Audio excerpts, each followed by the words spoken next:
Hi అందరికీ welcome back to Telugu flavours. ఈరోజు మనం ఈ వీడియోలో ఫెస్టివల్స్ అయినా లేదా ఏదైనా స్పెషల్ అకేషన్స్ అయినా ఇంట్లో ఈజీగా సింపుల్గా క్విక్గా చేసుకోగలిగే చక్కెర పొంగల్ రెసిపీని ఎలా తయారు చేసుకోవాలో ఈ వీడియోలో చూసేద్దాం. మరి ఇంకెందుకు ఆలస్యం, ప్రాసెస్లోకి వెళ్ళిపోదాం పదండి. ముందుగా గ్యాస్ ఆన్ చేసి ఏదైనా ఒక కుక్కర్ గిన్నె తీసుకోండి. దానిలోకి ఒక పావు కప్పు పెసరపప్పును వేసి ఫ్రై చేసుకోవాలి. పెసరపప్పుని గోల్డెన్ కలర్ వచ్చే వరకు మంచిగా లో ఫ్లేమ్లో పెట్టుకుని ఫ్రై చేసుకోవాలి. పెసరపప్పు ఈ విధంగా గోల్డెన్ కలర్ వచ్చిన తర్వాత గ్యాస్ ఆఫ్ చేసి చల్లారనివ్వాలి. ఇప్పుడు దీనిలోకి ముప్పావు కప్పు బియ్యాన్ని తీసుకోవాలి. పావు కప్పు పెసరపప్పు, ముప్పావు కప్పు బియ్యం కొలత అనేది కరెక్ట్గా సరిపోతుంది. అంటే మొత్తం కలిపి 1 కప్ అవుతాయి. వీటిలోకి వాటర్ వేసి నీట్గా 2-3 సార్లు వాష్ చేసుకోవాలి. బియ్యం పెసరపప్పుని నీట్గా వాష్ చేసుకున్న తర్వాత దీనిలోకి 2.5 నుంచి 3 కప్పుల వాటర్ వేసుకోవాలి. చక్కెర పొంగలి మీకు సాఫ్ట్గా రావాలి అంటే 3 గ్లాసెస్ వాటర్ యాడ్ చేసుకోండి.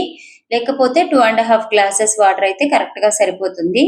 వాటర్ పోసుకున్న తర్వాత కుక్కర్కి మూత పెట్టి విజిల్ పెట్టుకొని మంటని లో ఫ్లేమ్లో పెట్టి 3 విజిల్స్ వచ్చే వరకు కుక్ చేసుకోవాలి. బియ్యము పెసరపప్పు కుక్ అయ్యే లోపులో మనం కొబ్బరిని వేయించుకుందాం. దానికోసం గ్యాస్ ఆన్ చేసి ఒక కడాయి పెట్టుకొని దానిలోకి 1.5 to 2 టేబుల్ స్పూన్స్ నెయ్యి వేసుకోవాలి. ఈ రెసిపీకి నెయ్యి కొంచెం ఎక్కువే ఉంటుందండి. నెయ్యి ఎక్కువగా ఉంటేనే చక్కెర పొంగలి టేస్ట్ బాగుంటుంది.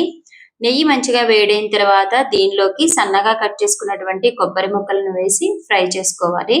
కొబ్బరి ముక్కలు ఈ విధంగా మంచిగా కొంచెం ఫ్రై అయిన తర్వాత దీనిలోకి జీడిపప్పును కూడా వేసి ఫ్రై చేసుకోవాలి. జీడిపప్పు, కొబ్బరి ముక్కలు మంచిగా ఫ్రై అయిన తర్వాత దీనిలోకి కిస్మిస్ని కూడా వేసి 2 నిమిషాల పాటు ఫ్రై చేసుకోవాలి. ఈ విధంగా అన్ని మంచిగా ఫ్రై అయిన తర్వాత గ్యాస్ ఆఫ్ చేసి వీటిని పక్కన పెట్టుకోండి. ఇప్పుడు వేరే ఒక బౌల్ తీసుకొని దానిలోకి 1 కప్ బెల్లం తురుముని వేసుకోవాలి. బియ్యం పెసరపప్పు 2 కలిపి 1 గ్లాస్ తీసుకున్నాం కాబట్టి 1 గ్లాస్ బెల్లం అనేది కరెక్ట్గా సరిపోతుంది. మీరు స్వీట్నెస్ ఇంకొంచెం కావాలంటే ఇంకొక పావు కప్పు యాడ్ చేసుకోవచ్చు. ఈ మెజర్మెంట్ అయితే కరెక్ట్గా సరిపోతుంది. ఈ బెల్లంలోకి ఒక చిన్న గ్లాస్ వాటర్ పోసుకొని బెల్లం కరిగే వరకు మరిగించుకుంటే సరిపోతుంది. పాకం ఏమీ రావాల్సిన అవసరం లేదండి. బెల్లం కరిగి 2-3 పొంగులు వచ్చే వరకు కుక్ చేసుకుంటే సరిపోతుంది. ఈ విధంగా 2-3 పొంగులు వచ్చిన తర్వాత గ్యాస్ ఆఫ్ చేసి పక్కన పెట్టుకోవాలి. రైస్ అండ్ పెసరపప్పు మంచిగా కుక్ అయిపోయాయి. వీటిని ఒకసారి గరిటెతో ఒకసారి మిక్స్ చేసుకోండి. దీనిలోకి ఒక ఫిల్టర్ పెట్టుకొని మనం కరిగించుకున్నటువంటి బెల్లం సిరప్ని వేసుకోవాలి. ఏమైనా నలకలు ఉంటే పోతాయి. బెల్లం పాకం రైస్కి పెసరపప్పుకి పట్టేలాగా మంచిగా ఒకసారి మిక్స్ చేసుకొని 1 నిమిషం పాటు కుక్ చేసుకోవాలి. ఈ విధంగా మంచిగా మిక్స్ చేసుకున్న తర్వాత దీనిలోకి మనం ఫ్రై చేసి ఉంచుకున్నటువంటి కొబ్బరి ముక్కలు, జీడిపప్పు, కిస్మిస్ని కూడా వేసి మంచిగా మిక్స్ చేసుకోవాలి. కన్సిస్టెన్సీ అనేది ఇక్కడ చూపిస్తున్నట్లుగా ఇలా ఉన్నప్పుడు గ్యాస్ ఆఫ్ చేసుకోవాలి. చల్లారిన తర్వాత మళ్ళీ ఇంకా గట్టి పడిపోతుంది. ఇంతే అండి, చాలా టేస్టీగా కమ్మగా ఉండే చక్కెర పొంగలిని సింపుల్గా తయారు చేసుకోవచ్చు. వేడిగా తింటే చాలా బాగుంటుంది. ఈ వీడియో మీకు నచ్చినట్లయితే మీ ఫ్రెండ్స్కి, ఫ్యామిలీకి షేర్ చేయండి.